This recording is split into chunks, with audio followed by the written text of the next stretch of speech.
मेरी मदर जो है मिट्टी के गमलों का इस्तेमाल करती थी, क्योंकि पहले के टाइम में इतने ऑप्शंस अवेलेबल नहीं थे जितने की आज है। तो जब मैंने गार्डनिंग शुरू करी तो मैंने सीमेंट की प्लांटर्स खरीद के लाई, और आज भी मेरे पास काफ़ी सारे सीमेंट की प्लांटर्स हैं जिसमें बहुत सारे प्लांट्स जो है वो हेल्दी ग्रोथ के साथ बढ़ भी रहे हैं। उसके बाद मैंने खरीदे प्लास्टिक के पॉट्स, और उसकी भी मेरे पास काफ़ी सारी कलेक्शन है। फिर उसके बाद मैंने सेरेमिक के पॉट्स खरीदे, और जब मुझे फैब्रिक ग्रो बैग्स के बारे में पता चला तो मैंने उसका भी इस्तेमाल किया। तो आज मैं अपनी इस वीडियो में आपको अपने अलग अलग प्लांटर्स से जुड़े मेरे एक्सपीरियंसेस जो हैं वो मैं आपसे शेयर करने वाली हूँ। तो चलिए शुरू करते हैं ये वीडियो।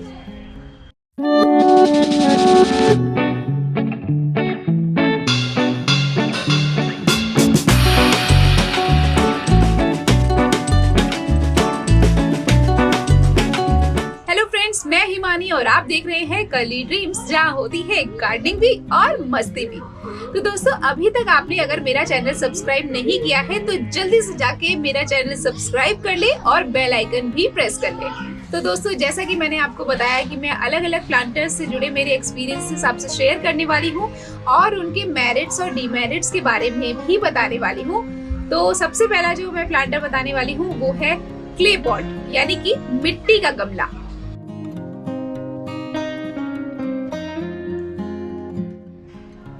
मिट्टी के गमले नो डाउट आपके प्लांट्स के लिए दी बेस्ट हैं, क्योंकि इसमें एयर पास हो जाती है, तो हवा के आर पार होने से रूट्स को भी ऑक्सीजन मिलती रहती है और रूट्स हेल्दी रहती हैं और तेज़ी से ग्रोथ भी करता है प्लांट।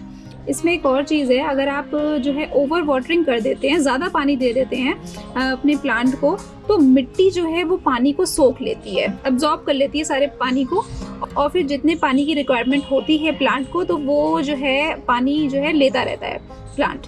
तो ये इसमें एक प्लस पॉइंट है कि ये गमला जो है बहुत ही सस्ता होता है, बजट फ्रेंडली है, तो जो है इससे पैसे की बचत भी हो जाती है और आपका प्लांट भी हेल्दी रहता है। बट इसके नेगेटिव पॉइंट्स पर आएँ तो मिट्टी का गमला जो है वो बहुत ही ज़्यादा नाजुक होता है, ज़रा सी इस पर ठोकर लगी तो ये टूट जाता है, गिरकर भी टूट जाता है। हाँ, दूसरा एक और बात है कि मिट्टी का गमला जो है वो देखने में उतना अच्छा नहीं लगता है। मोस्टली अगर आप इंडोर प्लांट्स लगाना चाहते हैं, अपने घर में प्लांट्स लगाना चाहते हैं, तो मिट्टी का गमला जो है मुझे नहीं लगता कि आपकी चॉइस रहेगी। तो ये एक नेगेटिव पॉइंट हो जाता है मिट्टी के गमले की।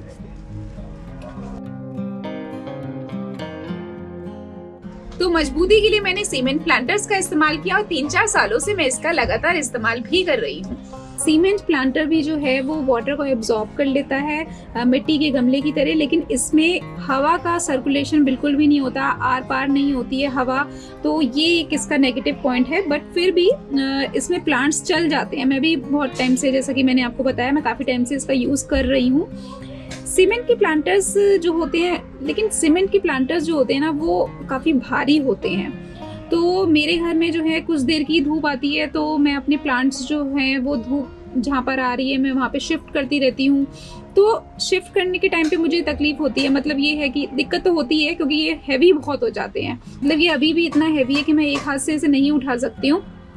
तो जब आप मिट्टी भी भरते हैं, प्लांट इसमें लगा लेते हैं, तो वो और ज़्यादा हैवी हो जाता है, और बड़ा अगर प्लांटर लेते हैं फिर तो वो पॉसिबल नहीं है कि आप इजीली उसको शिफ्ट कर पाएँ इधर से उधर। तो सीमेंट के गमले भी मिट्टी के गमलों की तरह अट्रैक्टिव नहीं होते हैं, क्योंकि ये एक नया पॉट है तो ये अच्छा लग रहा है, लेकिन कुछ टाइम बाद जब जो है ये ढलने लगते हैं, अच्छे नहीं लगते हैं, अट्रैक्टिव नहीं लगते हैं, तो क्या होता है कि वो फिर आप एक नेगेटिव पॉइंट आ जाता है कि आप इंडोर प्लांट्स के लिए इसका इस्तेमाल नहीं कर सकते हैं। मैं ये आपको दिखाती हूँ, ये एक मेरा सीमेंट का गमला है, मैंने इसे पेंट भी किया था, लेकिन देखिए ये किस तरीके से यहाँ से झड़ने लगा। तो ये ज़्यादा ड्यूरेबल नहीं होते हैं, कुछ टाइम बाद इन्हें आपको हटाना ही पड़ता है। इसमें एक और भी चीज़ है कि आप देख रहे हैं कि किस तरीके से यहाँ पे परत सी ऐसी जमी हुई है। तो होता क्या है कि जब आप पानी डालते हैं अपने प्लांट में, तो उसके अंदर जो सॉल्ट होता है वो जो है, पानी तो एब्जॉर्ब हो जाती है, वो इवेपोरेट होकर चला जाता है, लेकिन जो सॉल्ट होता है वो बाहर की तरफ जो है ना ये जम जाता है इस तरीके से, देखिए। तो ये जो है बहुत ही ख़राब लगता है। तो ये आप हालांकि उसे हटा सकते हैं, इससे नुकसान कुछ नहीं है, बट ये गंदा बहुत लगता है, मतलब इतना अट्रैक्टिव तो छोड़ो, वो बिल्कुल ही अच्छा नहीं लगता है। तो ये एक नेगेटिव पॉइंट और है सीमेंट के प्लांटर्स में। तो प्लास्टिक पॉट्स जो होते हैं वो बहुत ही ज़्यादा लाइट वेट होते हैं और आप इसे बहुत ही इजीली बारिश के मौसम में या ठंड के मौसम में या फिर धूप में आप इजीली अपने प्लांटर्स को जो है वो शिफ्ट कर सकते हैं एक से दूसरी जगह पर। और ये ज़्यादा महंगा भी नहीं होता है। अगर आप फैंसी प्लास्टिक पॉट्स खरीदते हैं तो हाँ वो जो है वो थोड़ी अपर रेंज चली जाएगी, लेकिन आप नॉर्मल सा एक प्लास्टिक पॉट खरीदते हैं तो वो ज़्यादा महंगा नहीं पड़ता है। बट प्लास्टिक के पॉट्स में एयर पास नहीं होती है और ना ही ये पानी को एब्जॉर्ब कर पाता है। बट हाँ इसमें आप जितने चाहे जो है होल कर सकते हैं। देखिए यहाँ पर तो आप नीचे जो है यहाँ पे 2 बने हुए हैं, लेकिन आप इससे ज़्यादा भी होल कर सकते हैं, इस तरफ भी होल कर सकते हैं। ये एक प्लस पॉइंट रहता है प्लास्टिक के पॉट्स का कि आप जितने चाहें होल कर सकते हैं। इससे होता क्या है कि एयर पास भी होती रहेगी और जो एक्सेस वाटर होगा वो ड्रेनेज होल के थ्रू जो है वो निकल जाएगा। ये अगर आप अच्छे से इनको रखते हैं, मेंटेन करके रखते हैं तो ये काफ़ी लंबे समय तक चल जाते हैं। बट क्योंकि हर एक चीज़ की जो है एक लाइफ होती है तो ये भी जो है कुछ टाइम बाद ढलने लगते हैं, टूट भी जाते हैं, क्रैक भी हो जाते हैं। सेरेमिक प्लांटर्स, सेरेमिक के प्लांटर्स बेहद ही खूबसूरत लगते हैं। अगर आप इसे खरीदने जाएंगे तो 1-2 से काम नहीं चलने वाला, आपको लगेगा कि आप पूरी दुकान ही समेट लूं। मतलब मुझे तो बहुत ही ज्यादा पसंद आते हैं और मैं रुक नहीं पाती हूँ, मैं सोचती हूँ ये भी खरीद लूँ वो भी खरीद लूँ। मतलब हर एक डिजाइन की, हर एक पैटर्न का मेरे पास कलेक्शन होना चाहिए, ऐसा मुझे मन करता है। लेकिन ये एक्सपेंसिव बहुत होते हैं और इसमें भी प्लास्टिक पॉट्स की तरह जो है वाटर एब्जॉर्ब नहीं होता और ना ही एयर पास होती है। और ये हैवी भी बहुत हो जाते हैं, जैसे कि सीमेंट के प्लांटर्स होते हैं ये तो हैवी भी बहुत हो जाते हैं ये। बट इंडोर प्लांट्स जो होता है ना वो लो लाइट और कम पानी में भी चल जाते हैं, सरवाइव कर जाते हैं। तो आप इन्हें इंडोर प्लांट्स में के लिए यूज़ कर सकते हैं, इसका इस्तेमाल कर सकते हैं और ये बहुत ही ज़्यादा खूबसूरत लगते हैं और आपके घर में जो आपके रूम को 4 चांद भी लगा देते हैं।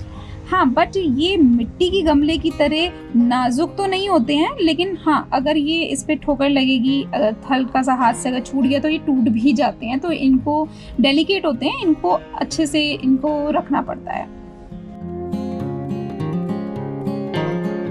इतने हल्के और इतने सस्ते होते हैं ये फैब्रिक ग्रो बैग्स। अगर आप इसके बारे में जानना चाहते हैं और डिटेल में जानना चाहते हैं तो मेरी ये वाली वीडियो जरूर देखिए। अभी जाइएगा नहीं, पहले ये वाली वीडियो देखिए फैब्रिक ग्रो के बारे में। और हाँ इस वीडियो में आपको मैंने ये भी बताया है कि आप ये फैब्रिक ग्रो बैग्स जो है वो सस्ते दामों में कहाँ से खरीद सकते हैं। तो जल्दी से जाइए और देखिए मेरी ये वीडियो।